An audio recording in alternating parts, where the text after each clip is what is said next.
नमस्कार दोस्तों, स्वागत है आप सभी का हमारे चैनल जीएस एकेडमी पर। आज मैं फिर आपके लिए 15 क्वेश्चंस लेकर आया हूं from physics, chemistry and biology. तो चलिए स्टार्ट करते हैं। सबसे पहले स्टार्ट करते हैं questions from biology.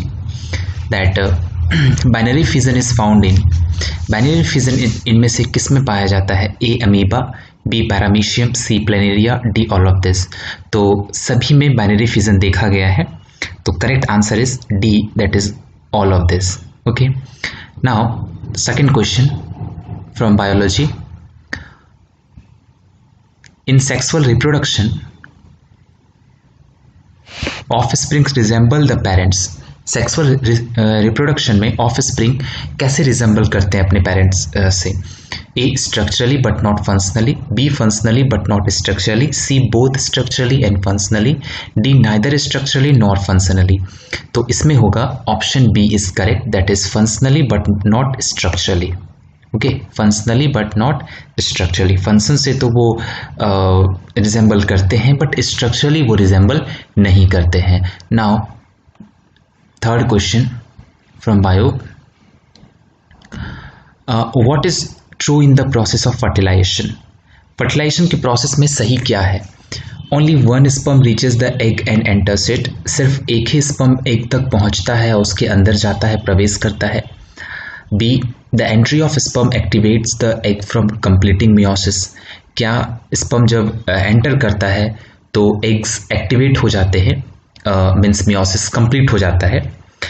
C, two haploid nuclei fuse and immediately divide to produce two nuclei which are again haploid.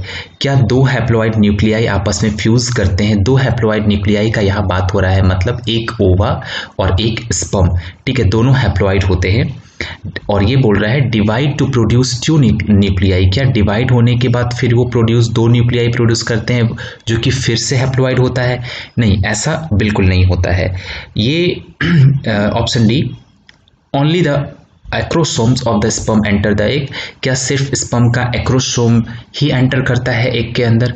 नहीं, एक वो स्पर्म का पूरा न्यूक्लियस उसके अंदर प्रवेश करता है। So correct option is B, that is entry of sperm activates the egg from completing meiosis. जब एग के अंदर स्पर्म प्रवेश करता है तो एक्टिवेट करता है एग को मेयोसिस को कंप्लीट करने में, ठीक है। अब question number 4, common method of asexual reproduction is by. Common method क्या है एसेक्सुअल रिप्रोडक्शन का, या और किसके द्वारा ये होता है? Regeneration, budding, archaeocytes, gemmulation. तो कॉमन मेथड है एसेक्सुअल रिप्रोडक्शन का, वो है budding. Okay, now question number 5,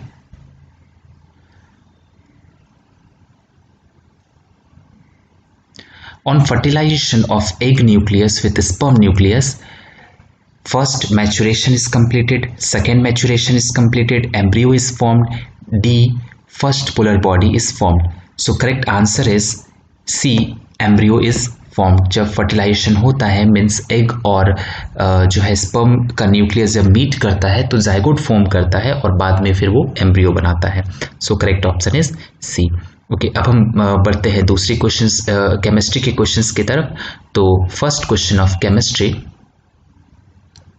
is, chemistry is a science devoted to study of, क्या किसके बारे में हम पढ़ते हैं? A paints, B insects, C elements and the law of governing their behaviour, D narcotics. So correct answer is C, हम सभी जानते हैं, elements and the laws governing their behavior. Okay, now question number 2, which of the following metal has lowest melting point? इनमें से किसकी सबसे lowest melting point होती है? A copper, B lead, C iron, D steel. तो B, option B is correct, that is lead. Okay, now question number 3, sorry ये mistake हो गई यहाँ पे। Question number 3, that is In some regions, iodide salts are added to common salts. This is to make up absence of iodine in the salt. Iodine deficiency leads to कुछ कुछ reason में अब iodine को अब तो government ऐसे सब कह दिए कि जितने भी सॉल्ट्स होंगे उसमें आयोडीन युक्त ही नमक मिलेगा। तो आयोडीन की जब डेफिशिएंसी होती है, या आयोडीन का क्या काम होता है हमारे बॉडी में, आयोडीन की जब डेफिशिएंसी हो जाती है हमारी बॉडी में तो वो क्या करता है, जब आयोडीन की डेफिशिएंसी हो जाती है हमारी बॉडी में तो वो इनमें से कौन सा डिजीज़ काउज करता है? ए गोइटर, बी एनीमिया, सी नाइट ब्लाइंडनेस, डी ट्यूबरक्लोसिस।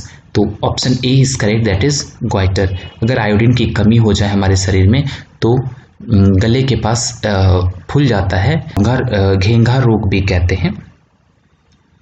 ठीक है, next question is question number 4।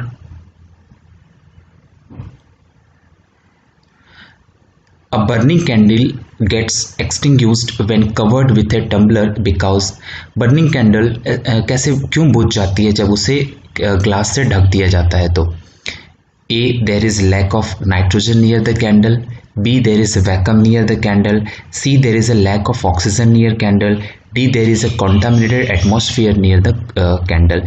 So correct option, ये तो आप भी जानते होंगे, there is a lack of oxygen near the candle. Oxygen की कमी की वजह से जो है मोमबत्ती बुझ जाती है। Now question number 5, the conversion of oxygen to ozone take place because of conversion oxygen का कन्वर्जन होके वो ओजोन में कैसे कन्वर्ट हो जाता है, किसके वजह से कन्वर्ट होता है? तो A, absorption of energy, B, the release of energy, C, solar energy, D, the atmospheric pollution.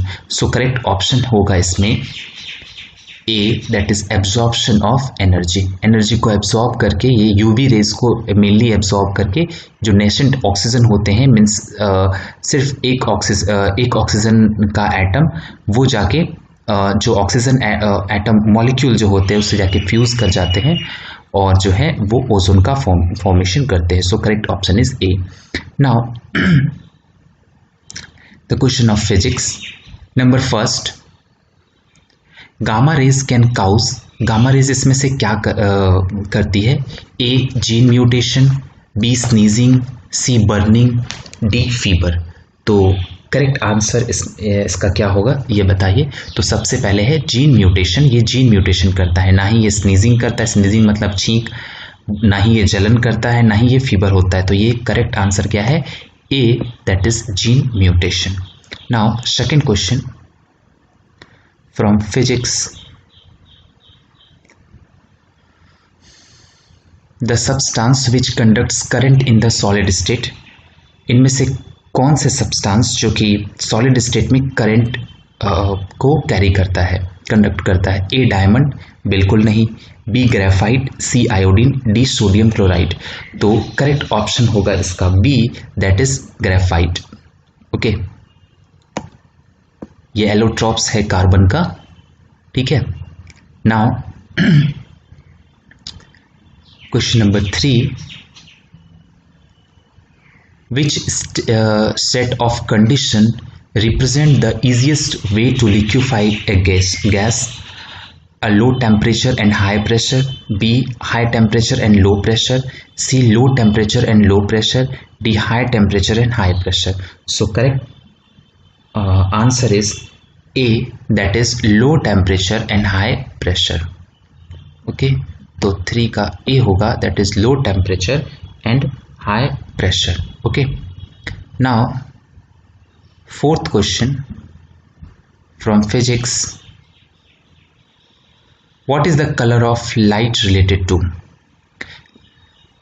प्रकाश के रंग का संबंध किससे है? A, amplitude, B, frequency, C, quality, D, velocity. तो 4 का आंसर होगा A, that is amplitude. Correct answer is A, that is amplitude. Okay, now